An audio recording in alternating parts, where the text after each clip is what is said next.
भारत में ईडी की कार्यवाहियों को यदि नक्शे में रखकर देखा जाए तो एक बेहद साफ लेकिन अजीबोगरीब तस्वीर उभरती है। काश यह तस्वीर अपराध की होती। अपराध की तस्वीर नहीं उभरती, राजनीति की तस्वीर उभरती है। ईडी की कार्यवाहियों का नक्शा बताता है कि ईडी ने अपराध खोजना बंद कर दिया है। ईडी अपराध नहीं खोजती, विपक्ष खोजती है। देश के हर उस राज्य में जहां भाजपा सत्ता से बाहर या जहां उसे राजनीतिक चुनौती मिल रही है, वहां ईडी अचानक बेहद सक्रिय हो जाती है और जहां भाजपा की सरकार है या भाजपा की सरकार बन जाती है, वहां ईडी रिटायरमेंट में चली जाती है। यह कोई आरोप नहीं है, ये बार बार दोहराया जा रहा पैटर्न। हकीकत ये है कि भाजपा ने ईडी को अपने राजनीतिक हथियार में तब्दील कर दिया है। इसी नापाक गठबंधन पर आज बात करेंगे।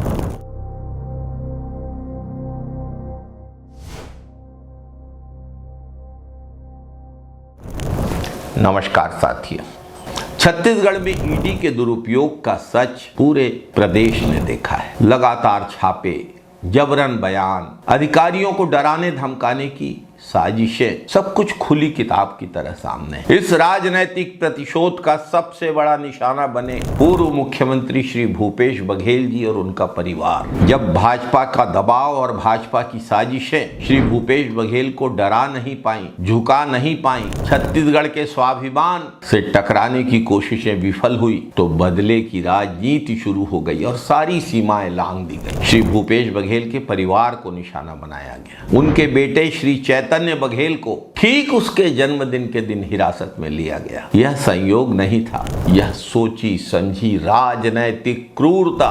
भाजपा को बौखलाहट इसलिए है क्योंकि भूपेश बघेल जी की सरकार ने जो काम किया, छत्तीसगढ़ में किसानों को, मजदूरों को, युवाओं को, बेरोजगारों को उनका हक दिया। भूपेश बघेल जी की सरकार ने हसदेव अरण्य में अदानी की खदान को एनओसी देने से इनकार कर दिया था। श्री भूपेश बघेल जी के नेतृत्व वाली कांग्रेस सरकार ने रामगढ़ के पर्वत, प्रकृति और आदिवासियों की आस्था की रक्षा की थी। श्री भूपेश बघेल की कांग्रेस सरकार ने कारपोरेट के नहीं, जनता के हित में फैसले लिए। ये भाजपा को कहां से बर्दाश्त होता। इसलिए श्री भूपेश बघेल और उनका परिवार राजनैतिक दमन का शिकार हो रहा है। इसी दमनकारी राजनीति का शिकार बने बस्तर के आदिवासी जननेता श्री कवासी लखमा। स्वयं कम पढ़े लिखे होने के बावजूद उन्होंने बस्तर में बंद पड़े स्कूल खुलवाए। कम से कम कोई आदिवासी बच्चा शिक्षा से वंचित न रहे। आदिवासियों की आवाज बने, अन्याय के खिलाफ खड़े हुए। अब स्कूलों का खुलवाना, स्कूलें बंद करने वाली भाजपा को कहां से बर्दाश्त होता। आदिवासियों की आवाज बनने की अपराध की सजा कवासी लखमा को ईडी की प्रताड़ना के रूप में दी गई। भिलाई नगर के लोकप्रिय विधायक श्री देवेंद्र यादव को भी नहीं छोड़ा गया। उनकी पूरे देश में बढ़ती लोकप्रियता भाजपा के लिए खतरा बन गई। वही पुराना हथकंडा, ईडी के जरिए राजनीतिक साजिश और छवि धूमिल करने की कोशिश, मीडिया ट्रायल। और यह कोई सिर्फ छत्तीसगढ़ की कहानी नहीं। जहां जहां भाजपा विपक्ष में है या जहां जहां विपक्ष ताकतवर है, वहां ईडी को राजनीतिक हथियार बना के यही पैटर्न दोहराया जा रहा है। ईडी अब जांच एजेंसी नहीं रह गई है, भाजपा का डर फैलाने का औजार बन गई है।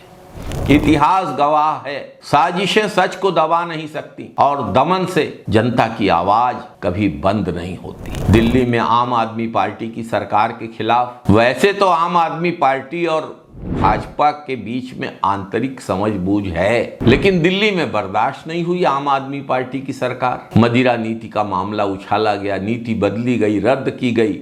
ईडी और सीबीआई मैदान में उतर आई। अरविंद केजरीवाल देश की राजधानी के चुने हुए मुख्यमंत्री को ऐन चुनाव के बीच जेल में भेजा गया। यह संदेश सिर्फ आपके लिए नहीं था, यह पूरे विपक्ष के लिए चेतावनी थी। चुनाव भी तुमको नहीं बचा पाएगा। झारखंड में आदिवासी मुख्यमंत्री श्री हेमंत सोरेन, आदिवासी अस्मिता का चेहरा। जैसे ही उन्होंने केंद्र की आदिवासी विरोधी नीतियों पर सवाल उठाए, ईडी की फाइल खुल गई। जमीन घोटाला जिसमें न उनके नाम पर रजिस्ट्री थी, न उनके खाते से पैसे गए थे, फिर भी गिरफ्तार कर लिए गए। देश के इतिहास में पहली बार किसी आदिवासी मुख्यमंत्री को इस तरह से अपमानित करके जेल भेजा गया।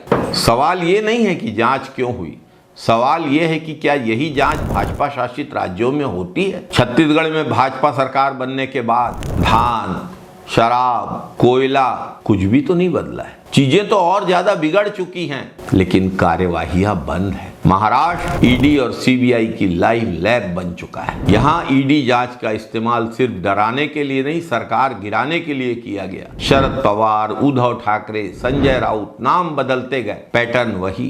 पहले ईडी का नोटिस, फिर मीडिया ट्रायल, फिर पार्टी में टूट और अंत में सत्ता परिवर्तन। जिन नेताओं पर केस थे वे भाजपा में जाते ही क्लीन हो गए। भाजपा अब राजनीतिक दल ही नहीं रह गई है, भाजपा एक बड़ी राजनीतिक वॉशिंग मशीन भी बन चुकी है। अब निशाने पे पश्चिम बंगाल है। जैसे ही चुनाव नजदीक आया है, ईडी की गाड़ियां कलकत्ता से लेकर पूरे बंगाल में घूमने लगी। तेलंगाना में केसीआर सरकार ने केंद्र के खिलाफ आवाज उठाई। जैसे ही राज्य में चुनाव की आहट हुई, ईडी हरकत में आ गई। कालेश्वरम प्रोजेक्ट से लेकर शराब नीति तक हर मुद्दा जांच के नाम पर उछाला गया। नतीजा, चुनाव का नैरेटिव विकास से हट के आरोप प्रत्यारोप में बदल गया। तमिलनाडु के डीएमके सरकार ने भाषा को लेकर और संघीय ढांचे पर सवाल उठाए। इन संवैधानिक विषयों पर चर्चा होनी थी, बहस होनी थी, संवाद होना था, लेकिन इन सवालों का जवाब ईडी से दिया गया।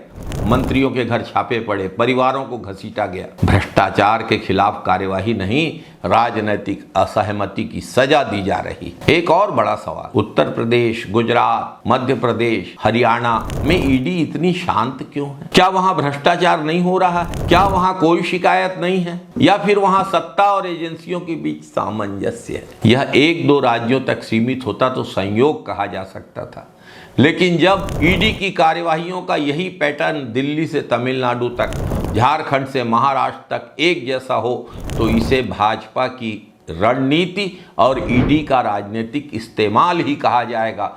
यह राजनीतिक प्रतिशोध की राजनीति है, यह प्रतिशोध लेने की राजनीति। ईडी अब कानून लागू करने वाली एजेंसी नहीं रही, ईडी सत्ताधारी दल का संदेश वाहक बन चुकी। हमसे लड़ोगे तो एजेंसी की जांच मिलेगी। यह लोकतंत्र के लिए खतरे की घंटी है। जब विपक्ष को खत्म करने की कोशिशें हो रही हैं, सवालों को खत्म करने की कोशिशें हो रही हैं, यही तो तानाशाही की शुरुआत है। आज सवाल नेताओं पर, आज आरोप नेताओं पर है, कल आप पर भी सवाल होगा। उठिए, जागिए, विरोध की आवाज में अपनी आवाज मिलाइए, देश को बचाइए, लोकतंत्र को बचाइए। जय संविधान, जय हिंद, वंदे मातरम साथियों।